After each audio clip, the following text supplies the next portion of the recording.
Le but est d'acquérir la finesse et la précision du mouvement.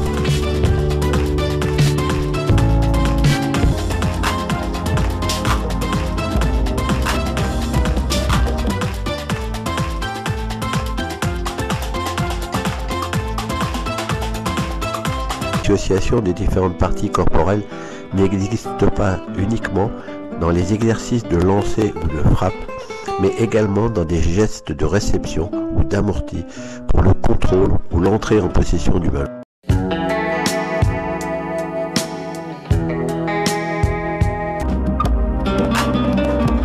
Les jonglages sont des exercices qui favorisent l'indépendance de la ceinture et des membres inférieurs.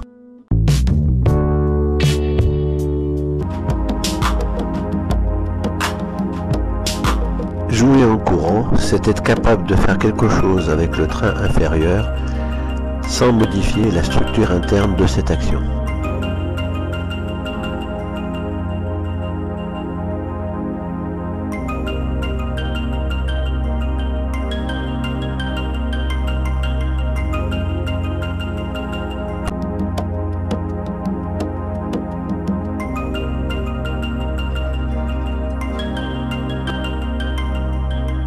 Des exercices de saut à la corde qui obligent la synchronisation bras-jambes.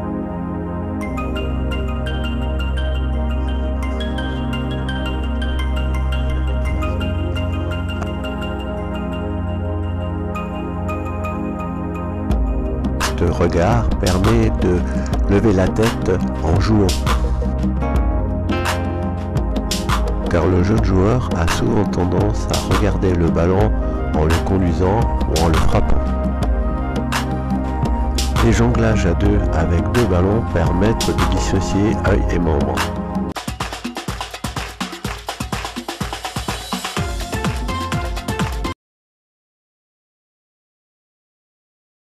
L'équilibre est un élément indispensable à la disponibilité corporelle. Il intervient dans tous les déplacements. Il facilite la qualité, la précision et la finesse des gestes dans leur exécution. Rester en équilibre, c'est maîtriser sa chaîne d'appui.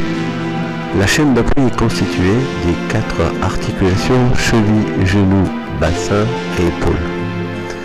L'équilibre est assuré par un bassin fixé et un tronc droit. Dans le travail de l'équilibre, la prise de conscience du bassin en tant que charnière entre les membres inférieurs et le tronc paraît de première importance. Elle fait appel à une musculation tonique de la sangle abdominale, du transverse en particulier. Ce transverse, muscle profond de l'abdomen, joue un rôle important en tant que muscle expirateur. Il assure de plus, et c'est le point qui nous intéresse spécialement, la solidarisation bassin-tronc. On améliore aussi l'équilibre en travaillant la maîtrise des appuis.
On améliore aussi l'équilibre dynamique en travaillant les blocages et les changements de direction.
Le joueur doit se situer à tout moment par rapport à ses partenaires, à ses adversaires, au ballon, au but, et percevoir l'espace libre pour y venir y déployer son action.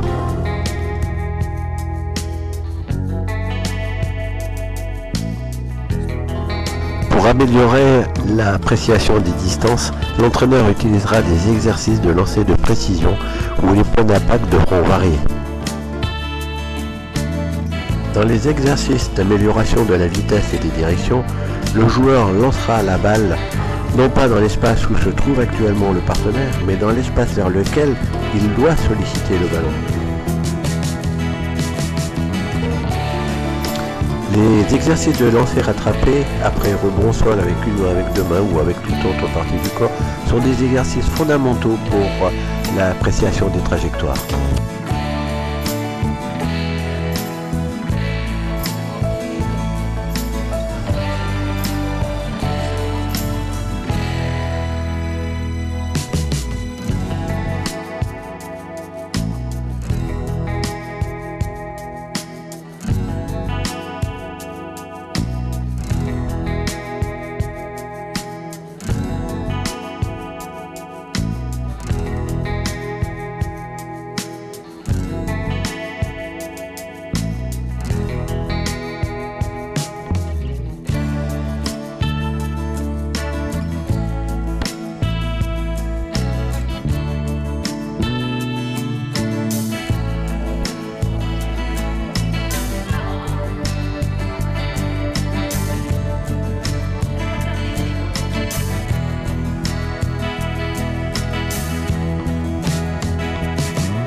La vivacité et la promptitude à répondre à un signal. Le signal peut être visuel, couleur, forme. Le signal peut être dû à un déplacement d'un adversaire.